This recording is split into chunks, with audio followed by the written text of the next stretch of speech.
Aloha everyone, Z808 here, and today we are going to talk about a couple of discoveries I had since I've been playing this game and hitting level 50.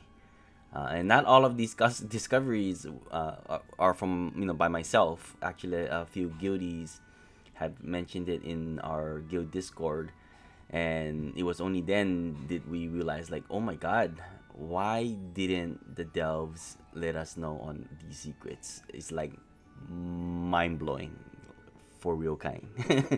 But without dragging it any further, let me go ahead and show you what I mean. Okay, so the first one here is like truly amazing. Okay, so I'm not sure. Actually, I am sure most of you are playing on your phone. But then there's also other many people that play on their computers and whatnot. But I would assume many of you actually play on your phone. And our phones are typically pretty good, decent size, but there are always times when we feel super frustrated because it's super difficult to click on the mob, whether if it's moving your character a certain place. We know that we have this glaring move here, but what about when you're trying to select a certain mob, like here, you want to stand here and you want to click, and they're all clustered into one big clusterfuck. And you're like, how can I select them? So you select your skill and you're trying to click and it's not being very successful. Well, here a guild mate has highlighted that down here, when you select a skill and auto selects you for you, down here next to the name tag, there's this little icon here, and this here, where to get mind blown? Oh my god, why didn't anyone said this before? You can actually click on this and then it will rotate between your different targets. I mean, it's so not obvious that it's there, but I can tell you right now, if you're playing on your phone, this is gonna change your game. Okay, so if you knew about this, please say it in the comment. But if this has helped you, please feel free to let us know too. But I did not know this after playing this game for almost a month. Finally found out. Okay, so that's one thing. That's the first thing. The second thing is these little, I guess, I don't even know what they call it, icons on the mobs, and I'm going to show you exactly what I mean. So let's go to the tower, for example, right here. So here's a really good example. You often see, okay, so some mobs have these, they don't have any icons, but like these actually have this weird, I would almost say is like castle looking. I don't know even what to call it. So, but after some testing, I can tell you for sure exactly what it is. So what these things are her. So in order to make it work, so just to show you what it actually does. Okay, so what this icon means is that if you are in range of their attack, they will move and do whatever they're supposed to do. If you're not in range of their move, they will stay in place and do nothing. Okay, so just to test the theory, I will show you right here. Okay, so Martha should act first. Okay, so if you look at this, okay, let me just go ahead and, so right now the bow, my unit is in their range, and that means they will move. Okay, so I'm gonna go act here. So let's see what happens. See if the theory is actually makes sense. So yes, I got attacked. Okay, you notice that because I was in range, I got attacked.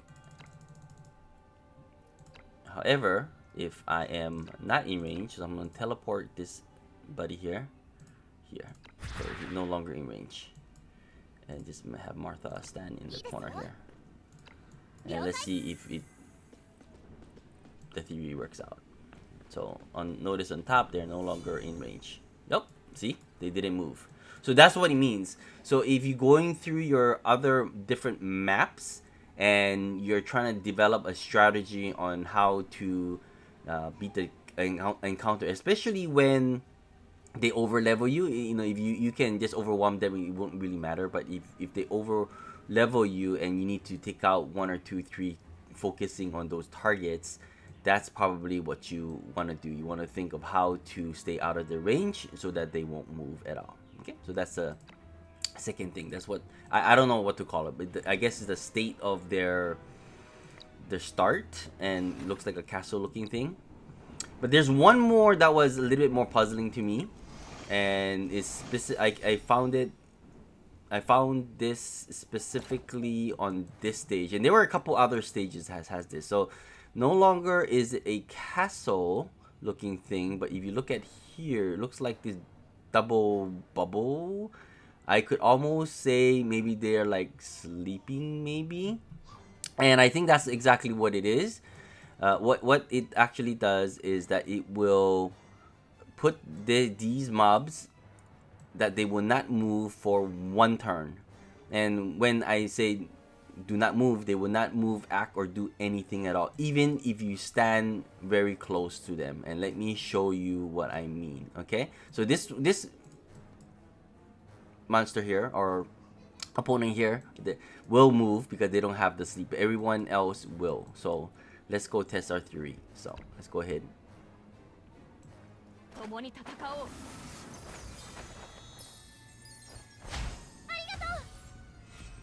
Okay, we're gonna go ahead and move our.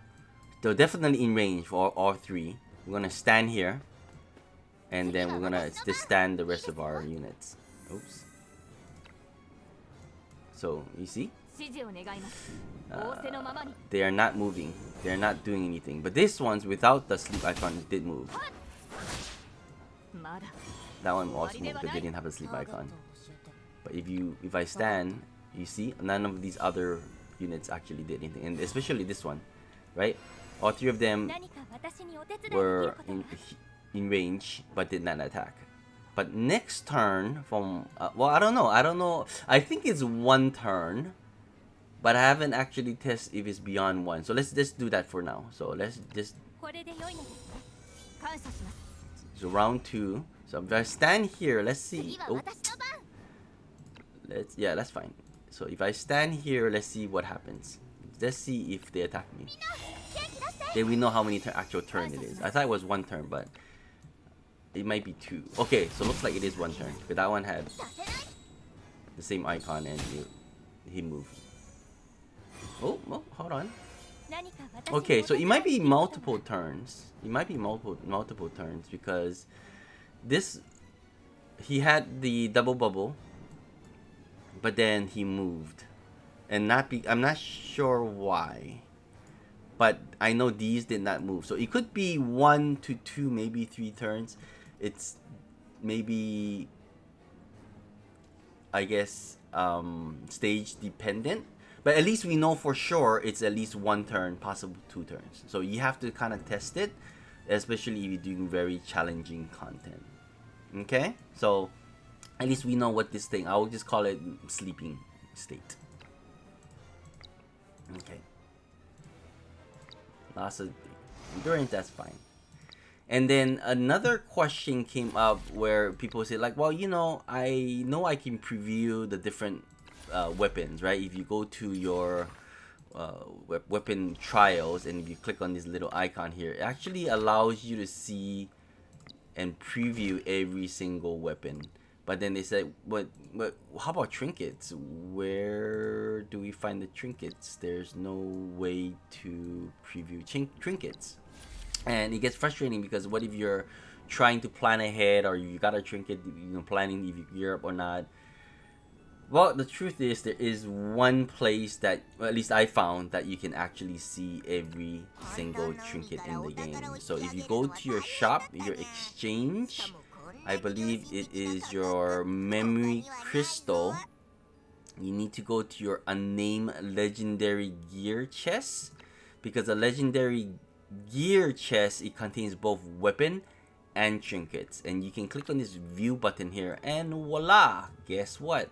Every single weapon and trinket is in here. So one item I do not have is the Old Scrolls of Augusti, and I want to really understand what it does. So at level, star 1, this is what it does, right? Instant grants ally with a level 2 buff and a speed 1. Plus, and I think I mentioned this before, if you click on this max level preview, you can see the maximum stats, right, at 5 stars. In addition, if you click on this little view button here, it also tells you the 5-star, I guess, active skill. So grants one ally one random level 2 buff and speed for 2 turns and can be used up to whooping 5 times per battle, and it only takes cooldown of 2. Okay, and if you go back to your initial and your view, you'll notice that the description is a little bit different, and it's only 3 times and the cooldown is 4. So obviously, if you want to understand what some of the different trinkets are, and you can just scroll down here and just kind of look at every little bit of everything, like this one here, Hunter's Intuition, for example. You can see the max level, and then obviously there's no skill to view if there's no button available. Let me see here. Oh, so these would, so like this one, the maximum level would be a little bit different depending on what star level it is. So yes, it is possible to view or preview every single item available in this game, including trinkets. So that's another one. And then I guess the last one is not, it's probably everyone should already know this, but someone said in guild chat they didn't, so I'm just gonna mention anyways. So let's just say if you were doing your food journey, let's go here, for example, and then we are starting a fight, and then you realize, like, hey, wait a minute, I need to change some gears on my, or change some gears or talent on my hero, and I don't remember. I need to go all, and like a lot of people had thought they have to go like all the way back out to the main menu and then go to characters to change their thing. But actually, there's this little icon here, and it's almost always there once you go into a panel that you can click on here, and you can go to your character this way. I found this out pretty early, but some people, like even here, see, mentioned it, that they were not too not too familiar with navigating to the UI. But of course, once you go in here into the fight itself, you can still also click the character, and this one also not very obvious, but if you click on details, you can then change your skills and your equipment right in this interface as well. So it wasn't super obvious. It took me a little while to kind of discover that in the first week, but hopefully that helps you, saves you some time as you're navigating and playing the game. But other than that, that's really it. Hope you found some of these discoveries that I found, as well as found from our friends. So I guess just to backtrack on the one thing, so the one item, or the one key thing where able to select the different enemies, where you can select toggle through the different targets, are found by our guildmate named Zigram. So I just want to give him credit for that. But other than that, I hope you enjoyed the video. Thank you so much for joining me today. Good luck in your game, and it's still having a lot of fun, but it's getting challenging, and it's taking a long time to level up as well. And of course, if you enjoy any of my videos, feel free to comment below, give a like, and subscribe. Tell your friends about it. Take care, and aloha.